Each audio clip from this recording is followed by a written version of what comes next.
Best varicose veins చికిత్సనే పొందండి. నొప్పి లేని చికిత్స కోసం సంప్రదించండి ఎబిస్ హాస్పిటల్. నమస్తే కళ్యాణ్ గారు. నమస్తే జయ గారు. కళ్యాణ్ గారు, రామకృష్ణ అని మనకు ఒక పెద్ద ఆయన మెయిల్ చేశారండి. ఆయన వయసును కూడా మెన్షన్ చేశారు కాబట్టి నేను పెద్ద ఆయన అని చెప్తున్నాను. పెద్ద ఆయన చేయటం చాలా చాలా బాధ అనిపించిందండి నాకైతే. ఇమీడియట్గా మీతో మాట్లాడించాలి అనిపించింది. తప్పకుండా జయ గారు, ఒకసారి కాల్ చేసేస్తానండి. తప్పకుండా. ఏంటి వృద్ధాప్యంలో అంత సమస్య? చాలా అంటే తీవ్రంగా ఉంది సమస్య కూడా.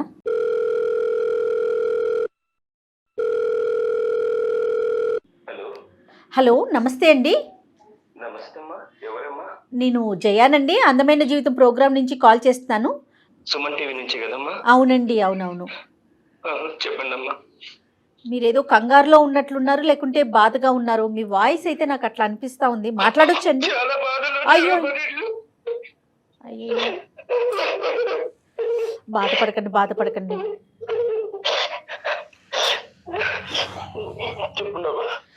బాధపడకండి, కొంచెం స్థిమితంగా కూర్చోండి. నాతో పాటు డాక్టర్ కళ్యాణ్ చక్రవర్తి గారు ఉన్నారు. ఒక్కసారి మాట్లాడండి అండి, ఒక్క నిమిషం. మనసే బాధ అనిపించేస్తుంది. రామకృష్ణ గారు. రామకృష్ణ గారు నమస్తే అండి. నమస్తే సార్. కొద్ది గుండె నిబ్బరపరుచుకొని కొద్దిగా చెప్పాలి మాకు. ఆవిడ క్యాన్సర్ అండి. అయ్యో, 4వ స్టేజ్లో ఉంది సార్. తను 4th స్టేజ్. అయ్యో, మా అబ్బాయి ఎంత పిలిచినా రావట్లేదండి. మీ అబ్బాయి అమెరికాలోనే. ఎక్కడున్నాడండి? అమెరికాలో ఉన్నాడు. అమెరికాలో ఉన్నాడు సార్. ప్రెజెంట్ ఇప్పుడు ముంబైలోనే ఉన్నాడు సార్. ముంబైలో ఉన్నాడు. అవును సార్. ఎందుకంటే అంత కఠినంగా ఉన్నాడు అబ్బాయి? అంటే తల్లి 4వ స్టేజ్ క్యాన్సర్లో ఉన్నా కూడా చూడటానికి రాకపోయినంత తప్పు మీరేం చేశారు?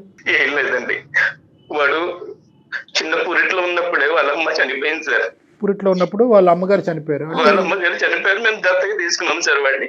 వాళ్ళ నాన్న 40 రోజులు కాకముందే ఇంకొక పెళ్లి చేసుకున్నాడు సార్. వాళ్ళ నాన్న వీడిని సరిగ్గా చూసుకోకపోతే మా ఆవిడ చూసి వాడిని ఏమండి మనం దత్తత తీసుకుందామండి, మన దగ్గర పిల్లలు లేరు కదా, మన ఇల్లు మన సంసారంలో వాడు ఒకడు ఉంటాడండి, వాడిని మన పిల్లల్లా చూసుకుందామండి అంటే నేను వాడిని దత్తత తీసుకున్నాను సార్. నాది సెంట్రల్ గవర్నమెంట్ ఉద్యోగం సార్ నాది. అయితే వాడికి బాగా చదివించుకున్నాం సార్ వాడిని. అంత చదివించుకున్న తర్వాత వాడికి ఇంటర్మీడియట్ ఆ లెవెల్లో ఎవరు చెప్పారు సార్, మా బంధువులు, నువ్వు వీళ్ళకి పుట్టిన బిడ్డోడు కాదురా, నేను దత్తత తీసుకున్నానని చెప్పారు సార్. వాడు మమ్మల్ని దూరం ఉంటున్నాడు సార్. రామకృష్ణ గారు, తర్వాత మీకు ఎవరైనా సంతానం కలిగారండి? మేడం ఒక పాప పుట్టింది మేడం, అనిత మేడం. అనిత ఆమె వాళ్ళ హస్బెండ్ సాఫ్ట్వేర్ ఇంజనీర్ ఉండే మేడం. యాక్సిడెంట్ చనిపోతే ఆమె ఇంట్లోనే ఉంది మేడం. ఇప్పుడు ఆమెకి 2 పిల్లలు. అయ్యో, ఆమె ఇక్కడే ఉంది. మాకు ఆర్థికంగా లోటైతే ఏం లేదు మేడం. వాడు ఇంటికి రావాలి, వాళ్ళ అమ్మ ఒక్కసారి నెచ్చు కన్నాను చూసి చనిపోతానంటుంది మేడం. 4వ స్టేజ్ మేడం క్యాన్సర్. అయ్యో, బాబు 15 సంవత్సరాల వరకు మీరు చెప్పలేదు మీరు దత్తత తీసుకున్నారు బాబుని అనేది? వాడు ఇంటర్మీడియట్ వరకు నేను ఏమీ చెప్పలేదు సార్. ఎవడో చెప్పాడు సార్ బయట వాడు. వాడికి ఎంత ప్రేమగా చూసుకున్నామంటే మేము అంత ప్రేమగా చూసుకున్నాం సార్. వాడికి టైఫాయిడ్ జ్వరం వస్తే అక్కడ ఎక్కడో బీహార్ లో ఒక తావే మందిరం ఉంటే ఆ తావే మందిరం కూడా వెళ్ళి మా ఆవిడ ముక్కుకుంది సార్. అక్కడ వెంకటేశ్వర స్వామి ముక్కుకొని నడిచి ఆ పై దాకా వెళ్ళి ముక్కు తీర్చుకుని వచ్చింది సార్. ఇంత చేసినా వాడు అసలు వాళ్ళ అమ్మ అంటే ఇంత కూడా కనికరం లేదు సార్ వాడికి. వాస్తవానికి ఏంటంటే అనితని ఎంత బాగా చూసుకున్నారో బహుశా అదే స్థాయిలో దత్తత తీసుకున్నటువంటి అబ్బాయిని కూడా అదే స్థాయిలో చూసుకున్నాను సార్. అదే కదా సార్ నా బాధ. అంత బాగా చూసుకున్న కొడుకు ఈ రోజు నువ్వు నాన్న కాదు, నువ్వు మా అమ్మ కాదు అని చెప్తే ఎంత బాధ ఉంటుంది సార్ మాకు. అంటే ఈ రోజు అన్నాడా సార్? ఇంటర్మీడియట్ తెలిసినప్పటి నుంచి అలాగే ప్రవర్తిస్తున్నాడా సార్? ఇంటర్మీడియట్ అప్పుడు వేరే చోట చదువుకుంటాం నాన్న, వేరే చోట చదువుకుంటా అంటే అక్కడ పంపించాను సార్ నేను. అక్కడ నుంచి అలా మెల్లిగా మాకు దూరం అవుతే వస్తున్నాడు వాడు. అంటే అప్పుడు ఎవరో ఏదో చెప్పారు సార్ వాడికి. అప్పటి నుంచి మమ్మల్ని ఇగ్నోర్ చేస్తున్నాడు సార్. తెలిసి తెలియనట్టుగా పట్టించుకోవడం లేదు. అంటే ఇంకా దూరంగా చదువుకుంటాను చదువుకుంటా వాడు ఇంకా మా దగ్గర ఉంటాడు కదా అని మా చెల్లెలు కూతురికి ఇచ్చి పెళ్లి చేయాలని నేను నిర్ణయించుకున్నాను సార్. మా చెల్లెలు కూడా సరే అన్నయ్య అనేది. ఎవరు పుట్టిన అబ్బాయి అయినా కూడా మా చెల్లెలు కూడా యాక్సెప్ట్ చేసింది సార్. చేసుకుంటాను అన్నయ్య వాడిని అని చెప్పింది. సరే చేసుకున్నంతలో వాడు అక్కడ అమెరికాలోనే ఒక అమ్మాయిని చూసి ప్రేమించాడు. ప్రేమించి వాడు ఏం చేశాడు సార్, మమ్మల్ని అసలు ఇన్వైట్ కూడా చేయలేదు, మమ్మల్ని పిలవని కూడా పిలవలేదు. నేను కాల్ చేస్తే లేదా నానా మీరు ఎవరు రావద్దండి, అసలు ఎవరికి ఇన్ఫార్మ్ చేయొద్దండి, మన బంధువులకి ఎవరు చెప్పకండి, నేను ఇక్కడ పెళ్లి చేసుకుంటున్నాను, మీరు రావాల్సిన అవసరం లేదు, అమ్మ రావాల్సిన అవసరం లేదని చెప్పాడండి. తెలుగు అమ్మాయేనండి, అమెరికా అమ్మాయా? తెలుగు అమ్మాయి అండి. ప్రేమించి పెళ్లి చేసుకున్నాడు, వాళ్ళ వరకు అయితే హ్యాపీగానే ఉన్నారు. వాళ్ళ వరకు హ్యాపీగా ఉన్నారు సార్, కానీ ఒక్కసారి కూడా మమ్మల్ని చూడడానికి రావడం లేదు సార్. అంటే మాకు అర్థం కావట్లేదు, మీరు చేయని తప్పుకు మిమ్మల్ని ఎందుకు శిక్షిస్తున్నాడు మీ అబ్బాయి అనేది మాకు అర్థం కావట్లేదు. మీ కుటుంబ సభ్యులు అందరికీ తెలుసా ఈ అబ్బాయి దత్తత తీసుకున్నారు మీరు అనేది? సార్ మా కుటుంబంలో అందరికీ తెలుసండి ఈ అబ్బాయి మీద దత్తత తీసుకున్నామని, కానీ ఎవ్వరు అబ్బాయికి చెప్పలేదు. కానీ ఇంటర్మీడియట్ చదివేటప్పుడు మాత్రం ఎవరో చెప్పారు, అప్పటి నుంచి మీరు మా తల్లిదండ్రులు కాదు కదా అని వాడు దూరం దూరం దూరం దూరం అలాగే వెళ్ళిపోతున్నాడు. కానీ ఒకటి రామకృష్ణ గారు, ఎస్పెషల్లీ దత్తత తీసుకునేటటువంటి కేసులతో నాకు చాలా అనుభవం 30 సంవత్సరాలు బట్టి. నేను అనేది ఏంటంటే దత్తత తీసుకున్నప్పుడు ఒకానొక సమయం సందర్భంలో ఒక కీలకమైనటువంటి వయసు, అది కూడా పీడియాట్రిక్ సైకియాట్రిస్ట్ డాక్టర్ చెప్తారు, ఈ టైంకి మీ అబ్బాయి సూటబుల్గా ఉన్నాడు, మీ అమ్మాయి సూటబుల్గా ఉన్నాడు, ఈ టైం అప్పుడు డిక్లేర్ చేయండి అంటారు. డిక్లేర్ చేయమంటారు? చేయాలి, డిక్లేర్ చేయాలి. ఒక ఎస్పెషల్లీ ఏంటంటే కుటుంబ సభ్యులు అందరికీ తెలిసి ఉన్నప్పుడు, ఎందుకంటే లేదంటే ఇది చాలా ఎడ్జ్ మీద ఉంటుందమ్మా ఇష్యూ. ఏదన్నా కుటుంబ సభ్యుల మధ్యన, ఈ కుటుంబానికి మధ్యన ఏమన్నా చిన్న తగాదా వచ్చిందంటే ఆ అబ్బాయికి చెప్పకూడనటువంటి విధంగా చెప్తే ఈ విధంగా మనుషులు మారిపోతూ ఉంటారు. మీరు ఎప్పుడు చెప్దాం అనుకున్నారు రామకృష్ణ గారు? నేను అసలు నా మనసులో వాడు వేరే అబ్బాయి అన్నది నాకు లేదు సార్, మా సొంత అబ్బాయిలాగే చూసుకున్నాం సార్. మీకు లేదు కానీ చెప్పాలన్న ఉద్దేశం కూడా నాకు లేదు. కాదు మీకు లేదు కానీ వేరే వాళ్ళ ద్వారా ఇటువంటి పిల్లలు తెలుసుకుంటే కనుక వాళ్ళు ఎలా రియాక్ట్ అవుతారో అనేది కూడా మనం ఆలోచించాలి. అంటే మీరు ఎంత బాగా చూసుకున్నా కూడా నా తల్లిదండ్రులు వీళ్ళు కాదా, నన్ను పెంచి పెద్ద చేసినటువంటి తల్లిదండ్రులు వీళ్ళు కాదా అనేటటువంటి మనస్తాపం, బాధ ఏదైతే ఉంటుందో అది ఈరోజు మీకు నాకు ఎవరికి కూడా ఊహించుకున్నంత ఎత్తులో ఉంటుంది ఆ బాధ. సరే, అవన్నీ తర్వాత విషయాలు. అనితతో మాట్లాడతాడా మీ కూతురుతో? అమ్మాయితో కూడా ఏమైనా సంబంధం లేదా? లేదండి, అనిత మా దగ్గరే ఉంటుందండి. అనితతో కూడా వాళ్ళ హస్బెండ్ యాక్సిడెంట్ లో పోయిన దగ్గర నుంచి అమ్మాయి మా దగ్గరే ఉంటుంది. అసలు సొంత అన్నలాగే ప్రేమిస్తుంది. అసలు అమ్మాయి ఎప్పుడు ఇద్దరు పిల్లల్లో తేడా ఎప్పుడు చూపెట్టలేదు సార్. కానీ అతను అమెరికాకి వెళ్ళడానికి సపోర్ట్ అంతా మొత్తం చదివించటం, పెంచటం, పంపించటం మొత్తం మీరే చూసుంటారు కదండి? అన్ని మేమే చూసాం మేడం, నేను మా ఆవిడ. మీ అబ్బాయి పేరేంటి రామకృష్ణ గారు? Harshad sir. Sir Harshad sir, మేము హర్ష అని పిలుస్తాం. హర్ష సార్, ఇప్పుడు హర్ష మనసులో ఈ విధమైనటువంటి ఒక అభిప్రాయం ఉంది, మిమ్మల్ని చూడకూడదు, మీ కుటుంబాన్ని కాదనుకుంటున్నాడు, పెంచినటువంటి తల్లిదండ్రులను వద్దనుకుంటున్నాడు అనేది ఇప్పుడు మీ భార్య గారు 4వ స్టేజ్ క్యాన్సర్లో ఉన్న తర్వాత తెలిసిందా? అంతకు ముందు నుంచే మీకు ఒక హింట్ ఉందా? సార్ అంతకు ముందు నుంచే ఉంది సార్. మాతో ఉండడం వాడికి ఇష్టం లేదు. నా కూతురికి ఎంత విలువిస్తున్నానో నా కొడుకు కూడా నేను అంతే విలువిస్తున్నాను సార్.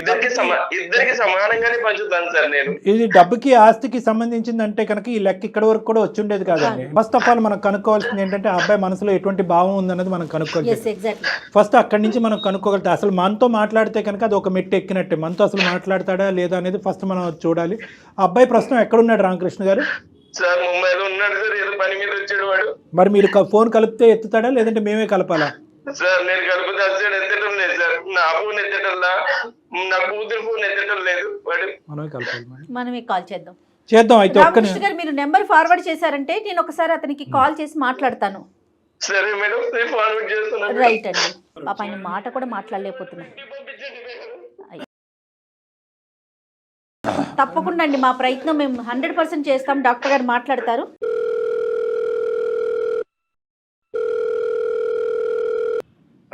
హలో, నమస్తే అండి హర్షిత్ గారు. నా పేరు జయ అండి. నేను సుమన్ టీవీ అందమైన జీవితం ప్రోగ్రామ్ నుంచి మాట్లాడుతున్నాను. నాతో పాటు డాక్టర్ కళ్యాణ్ చక్రవర్తి గారు ఉన్నారు. ఒక 5 minutes మీతో మాట్లాడొచ్చా? అంటే ఒక చిన్న ఇష్యూ ఒకటి ఉండింది, దాని గురించి మాట్లాడదామని. సారీ అండి, మీ పర్మిషన్ లేకుండా మీకు కాల్ చేశాము. సుమన్ టీవీ ఇది అందమైన జీవితం అని ఒక పెద్ద ప్రోగ్రామ్ని మనం కండక్ట్ చేస్తూ ఉంటాము. ఎవరైతే సమస్యతో ఉన్నారో వాళ్ళకి డాక్టర్ కళ్యాణ్ చక్రవర్తి గారు తగిన సలహాలు సూచనలు ఇచ్చి వాళ్ళ సమస్యకు ఒక పరిష్కార దిశగా మేము తీసుకెళ్తామండి. సో మా దాకా ఒక సమస్య వచ్చింది మీ ఫ్యామిలీకి సంబంధించి. మీరెవరండి మా ఫ్యామిలీ గురించి డిస్కస్ చేయడానికి? Harshit, hi Harshit, good afternoon. నా పేరు doctor Kalyan Chakravarthy. Let me introduce myself. తర్వాత మీకు ప్రోగ్రామ్ ఎందుకు, అసలు మీకెందుకు, మిమ్మల్ని ఎందుకు డిస్టర్బ్ చేస్తున్నాం, సో కాల్ డిస్టర్బెన్స్ అని అనుకోవచ్చు. చాలామంది అలాగే అనుకుంటారు, మీరు అలా అనుకోవటంలో కూడా తప్పు లేదు. నేను డాక్టర్ కళ్యాణ్ చక్రవర్తి. నేను consultant psychiatrist and relationship counsellor with 30-year experience నాకు.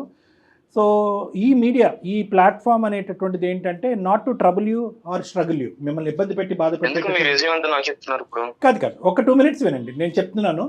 నేను ఎవరో తెలిస్తేనే కదా మీరు నాతో మాట్లాడటానికి ఒక అవకాశం ఉంటుంది. నేను ఎవరో తెలియకుండా ఒక అనామకుడితో మీరెందుకు మాట్లాడతారు? ఇది నా ఫ్యామిలీ గురించి నేను మీకు చేయలేదు, మీ ఫ్యామిలీ గురించి ఒక సలహా సూచన తీసుకుని ఒక పెద్ద ఆయన పడేటటువంటి బాధ మీ వరకు తీసుకొస్తే మీరు ఏమన్నా దానికి ఒక సలహా సూచన ఇస్తారేమో అనే ఉద్దేశంతో, ఒక మానవతా దృక్పథంతో చేసేటటువంటి ప్రయత్నం. నా రెజ్యూమ్ మీకు అనవసరం, కానీ మా ఫ్యామిలీ గురించి మేము మాట్లాడుకుంటాం కదా, మీరు ఎందుకు మాట్లాడుతున్నారు? మాట్లాడుకోవట్లేదు అనేది మీ నాన్నగారు చెప్పేటటువంటి మాట అండి. రామకృష్ణ గారు చాలా బాధాకరంలో, చాలా భయంకరమైనటువంటి వేదంతో ఈరోజు మీ నాన్నగారు మాకు ఫోన్ చేసి అతను ఏ స్థాయిలో ఉన్నాడంటే అతని మానసిక పరిస్థితి అది వర్ణాతీతం, నా మాటల్లో కూడా నేను చెప్పలేను. మేము చూడలేకపోతున్నటువంటి మీ తల్లిగారు ఎవరైతే ఉన్నారో ఆవిడ 4వ స్టేజ్ క్యాన్సర్లో చావు బ్రతుకుల మీద కొట్టుమిట్లాడుతున్నారు. ఆవిడ ఆఖరి కోరికగా కేవలం మీ మొహం చూడాలి, మీతో మాట్లాడాలి అనేటటువంటి ఆలోచనతో పరితపించిపోతున్నారు. ఎటువైపు పోవాలో అర్థం కానక మీరు ఫోన్లు ఎత్తక, మీరు మెసేజ్లకు రెస్పాండ్ అవ్వక మా వరకు వచ్చారు రామకృష్ణ గారు, మీ తండ్రి గారు. దాంతో ఆ కేసు టేకప్ చేసుకుని మీ వరకు రావటం జరిగింది. దయచేసి ఒక 2 నిమిషాలు మనం మాట్లాడుకుందాం. కాదండి, ఇప్పుడు రామకృష్ణ గారు కాల్ చేశారు, మీరు ఏం మాట్లాడుతున్నారు? కాదు, రామకృష్ణ గారి యొక్క బాధని మేము అర్థం చేసుకుని మీ వరకు వచ్చాం. మీరు ఏమన్నా మాట్లాడదలుచుకున్నారా మాతో? లేదండి, నేనేం మాట్లాడదలుచుకోవట్లేదు. ఒక 2 minutes అండి ప్లీజ్, నా రిక్వెస్ట్. చెప్పండి. రైట్, ఓకే, థ్యాంక్ యూ అండి. మీరు అర్థం చేసుకున్నారు. నేను అర్థం చేసుకోలేదు, మీకు టైం ఇచ్చాను అంతే. Okay, thank you. What ever, ఏదైనా నాకు ఒకే విధంగా వినిపిస్తున్నాయి. కానీ నేను చెప్పేది ఏంటంటే రామకృష్ణ గారు కూడా, మీ నాన్నగారు కూడా ఇక్కడ లైన్లో ఉన్నారండి. మీరు డైరెక్ట్గా ఫోన్ ఎత్తట్లేదు కాబట్టి మేము ఈ పద్ధతిలో మీకు కాల్ చేయవలసి వచ్చింది. రామకృష్ణ గారు, మీ అబ్బాయి లైన్లో ఉన్నాడు, ఏమైనా మాట్లాడతారా?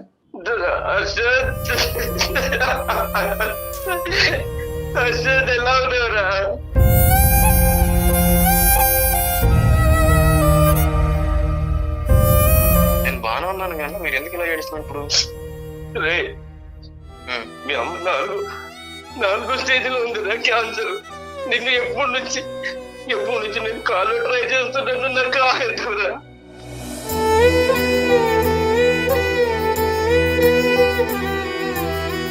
మీ చెల్లి ఇన్ని రోజుల నుంచి చేస్తుంది. మీ అమ్మ చావు బతుకులో కొట్టు బిట్టారుందా? అది చనిపోయిందా?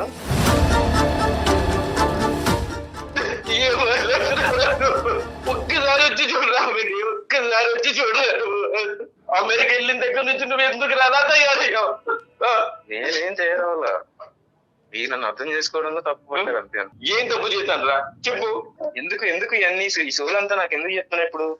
అదే ఒక్కసారి వచ్చి మీ అమ్మని చూసేళ్ళురా, మీ అమ్మ పరిస్థితి ఎలా ఉందో చూసేళ్ళురా. లేదు, ఇప్పుడు మీరు నాకు ఇంత ఫోన్ చేసి కాల్ మాట్లాడి మాత్రం అన్ని జరిగిపో, ఓకేనా?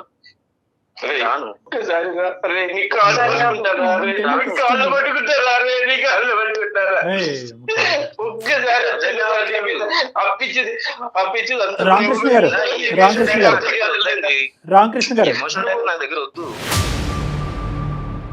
హర్షిత్ ఒక్క నిమిషం. రామకృష్ణ గారు ఒక్క నిమిషం, నేను ఉన్నాను ఇక్కడ. ఒక 2 నిమిషాలు మనం మాట్లాడుకుందాం. హర్షిత్, నువ్వు ఇంత కఠినంగా మాట్లాడుతున్నావు, కానీ నిన్ను నిలదీసి నిన్ను ఒక పద్ధతిలో మాట్లాడేటటువంటి కెపాసిటీ నాకు ఉన్నా కూడా నేను అలా మాట్లాడాలని అనుకోవట్లేదు. ఎందుకు అంటే కనుక ఈరోజు మీరెవరండి అని చెప్పి 2 నిమిషాల్లో నువ్వు ఫోన్ పెట్టేస్తే కనుక ఇంక ఈ కథ కంచుకెళ్ళినట్టే, మనం ఏం చేయలేం.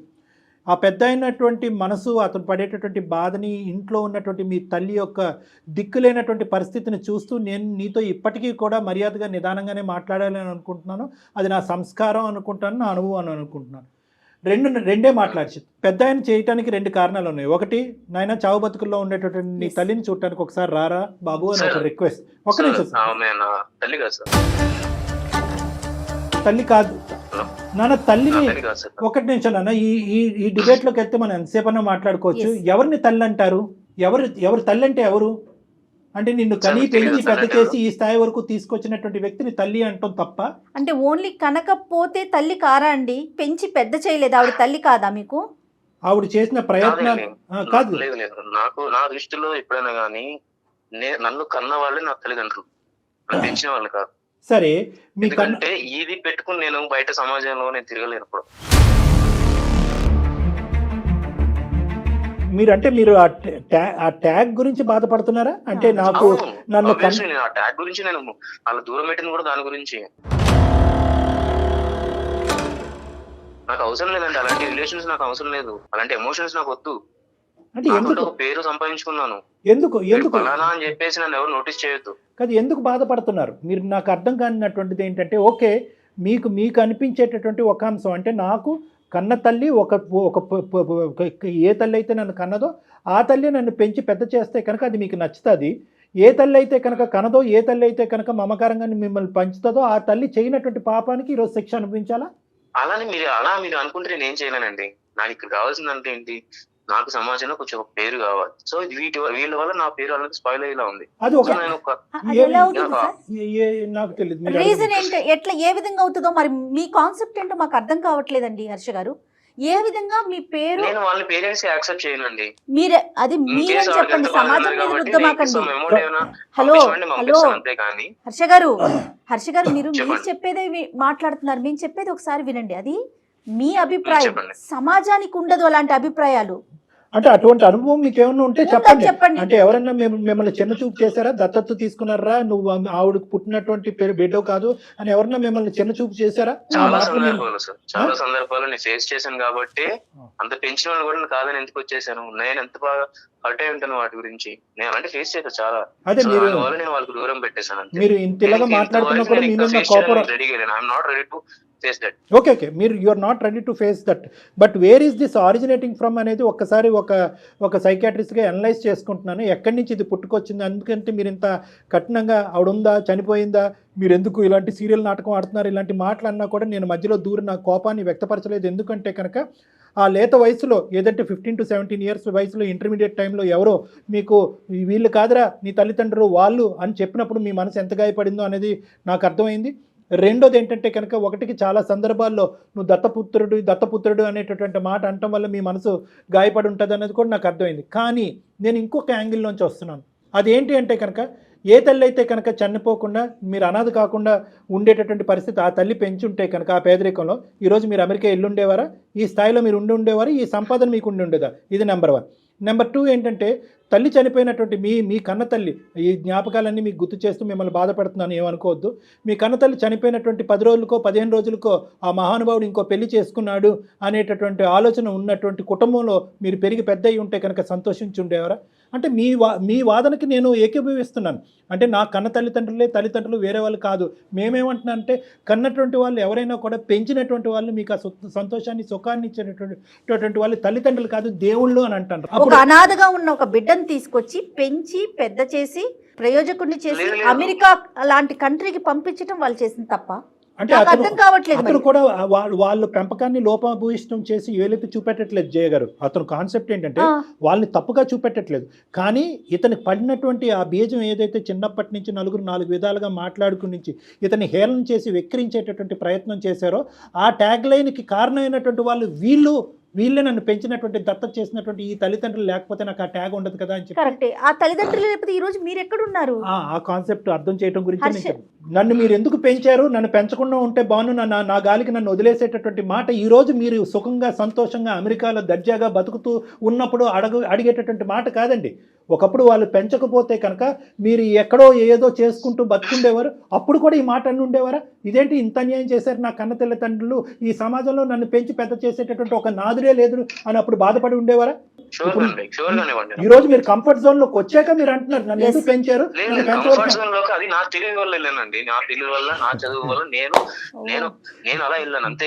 అమెరికాలో వెళ్ళిపోతారా అండి? కాదండి, ఫైన్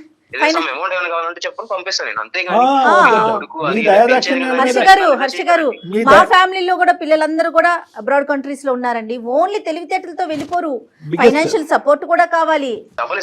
ఓహో, ఇప్పుడు మీరు ఎవరిని కొనక్కర్లేదు, అటువంటి దిక్కు లేనటువంటి స్థితిలో వాళ్ళే లేరు. వినండి హర్ష గారు, 2 నిమిషాలు. మీరు మాట్లాడేదంతా కూడా చాలా 5th గేర్ లో మాట్లాడారు. మీరు 5th గేర్ లో మాట్లాడితే నేను 10th గేర్ లో మాట్లాడగలను, కానీ అది నా సంస్కారం కాదు.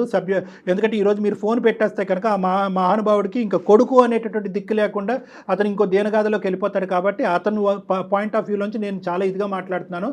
ఏమండి, మీకు తెలుసు మీకు తెలుసు ఎందుకు ఈ మాటలన్నీ మీ ఓన్లీ మీ తెలివితేటల వల్లే వెళ్ళిపోయారు అక్కడికి. సోకాల్డ్ అమ్మ నాన్న, మీరు అమ్మ నాన్న అని పిలటానికి కూడా ఇష్టపడట్లేదు.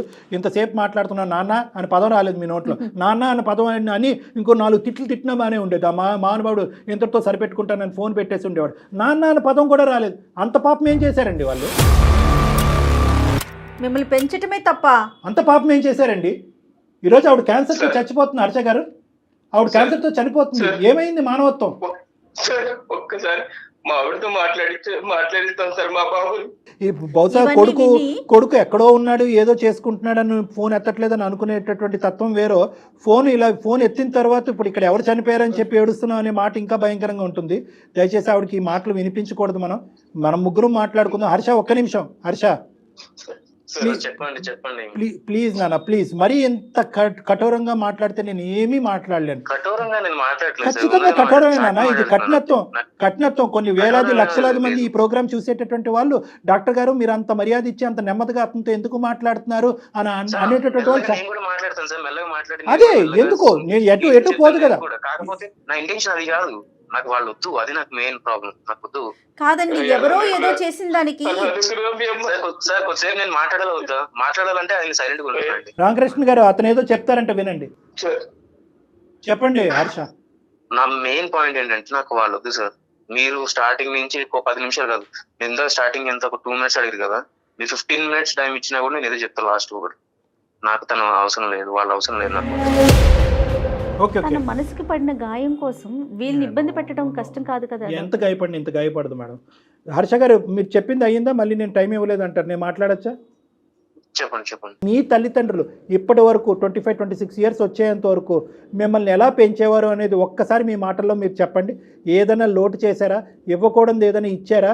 ఇవ్వాల్సింది ఏదైనా ఇవ్వకుండా ఉన్నారా? ప్రేమ ఆప్యాయత అనేటటువంటిది పెంచుకున్నటువంటి అనితతో చరి సమానంగా కానీ లేదంటే దానికి మించైనా కూడా మిమ్మల్ని బాగా చూసుకున్నారా? ఎక్కడైనా లోటు జరిగిందా? ఒక్క మాటలో చెప్పండి. నాకు ఎక్కడ తేడా చూపించలేదు. అన్ని నాకు అన్ని కరెక్ట్ గానే 100% కాదు కదా, 100% కాదు కదా, 200% వచ్చినాయి కదా మీకు. 200% వచ్చినాయి కదా, ఆ 200% వెనక్కి ఇచ్చేసేయండి. సరే అండి, ఇవ్వండి. ఇప్పుడు అదే అడుక్కుంటున్నాడు ఆ పెద్ద ఆయన. మాకు కావాల్సిన ఈ వృద్ధాప్యంలో ఉండే చావు బ్రతుకుల్లో ఉండేటటువంటి మమ్మల్ని ఇద్దరిని ఆ ప్రేమ ఆప్యాయత ఇవ్వండి. మీరు ఇచ్చేటటువంటి డబ్బులు అక్కర్లేదు. ఇవ్వనండి, ఇవ్వలేను. ఇప్పుడు నాకు వద్దనే కదా మీరు పాయింట్ మర్చిపోతున్నారండి. వాళ్ళు వద్దని చెప్తున్నారు. మళ్ళీ ఏం సార్ ఆయన మధ్యలో ఆయన వాయిస్ వినడానికి నాకు చిరాకు ఉంది ఇప్పుడు. ఇరిటేటింగ్ ఉంది అంతా. ఎక్కడ వినలేదు, చూడలేదు మేడం. ఇది చూడడం కూడా ఇలాంటి సమస్యను ఎక్కడ వినలేము. ఇది సమస్య కాదు మేడం, ఇది వన్ సైడెడ్ సమస్య. పోనీ మా నాన్న ఆ వయసులో ఇలా చేశాడు, మా అమ్మ ఇలా చేసింది కాబట్టి నేను ఇంత కఠోరంగా మారిపోయాను, నా కోడల్ని నా భార్యని ఇలా నాన్న మాటలు అన్నారు కాబట్టి నా భార్యని తీసుకుని నేను అమెరికా వచ్చి చూపించారు. ఇది కంప్లీట్ గా వన్ సైడెడ్. వీళ్ళు ఏం పాపం చేశారు? ఎలా హర్ష ఈ ప్రాబ్లం కి మేము సొల్యూషన్ చెప్పలేము.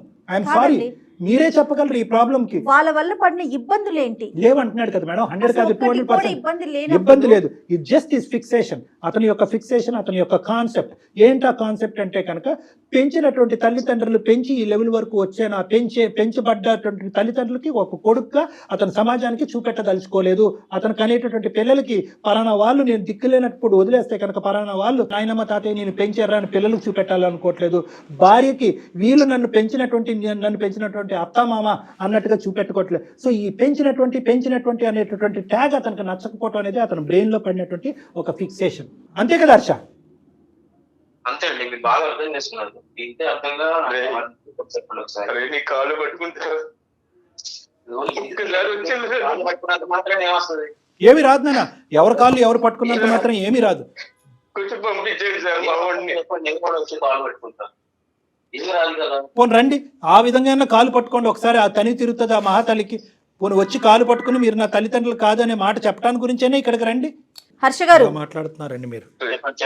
ఇంతగా ఒక పెద్ద ఆయన ఇన్ని సార్లు ఈ విధంగా మాట్లాడుతున్నా కూడా మీకు కనికరం అనిపించట్లేదండి? కనీసం వచ్చి ఒకసారి కనిపి చెల్లిపోండి. ప్రేమ లేకపోయింది. నేను ఏం చెప్పాను, ఏం మాట్లాడాను అనేటటువంటిది నీకు నచ్చచ్చు నచ్చకపోవచ్చు. నెంబర్ 1 చెప్పా పెట్టకుండా నీకు ఫోన్ చేయటం, దానివల్ల మా మీద ఎంత కోపం ఉందో మాకు తెలియదు. కానీ ఇవన్నీ తీసి పక్కన పెట్టు. చిన్నప్పుడు మాట్లాడినటువంటి మాటలన్నీ తీసి పక్కన పెట్టు. 1కి 100 సార్లు నీ నోటు వెంట నువ్వే అన్నావు 200% నా తల్లిదండ్రులు నన్ను ప్రేమించారని చెప్పి. ఏ మచ్చ లేనటువంటి ఈ పెంపకాన్ని ఎందుకు ఇలా శిక్షిస్తున్నావు? ఒక్క 2 నిమిషాలు ఆలోచించు. బతిమాలుకుంటున్నాను, వేడుకుంటున్నాను, అడుక్కుంటున్నాను. రామకృష్ణ గారు, మీ అబ్బాయితో ఏమైనా చెప్పాలి అనుకుంటున్నారా? సార్ చాలా ఉంది సార్ చెప్పడానికి.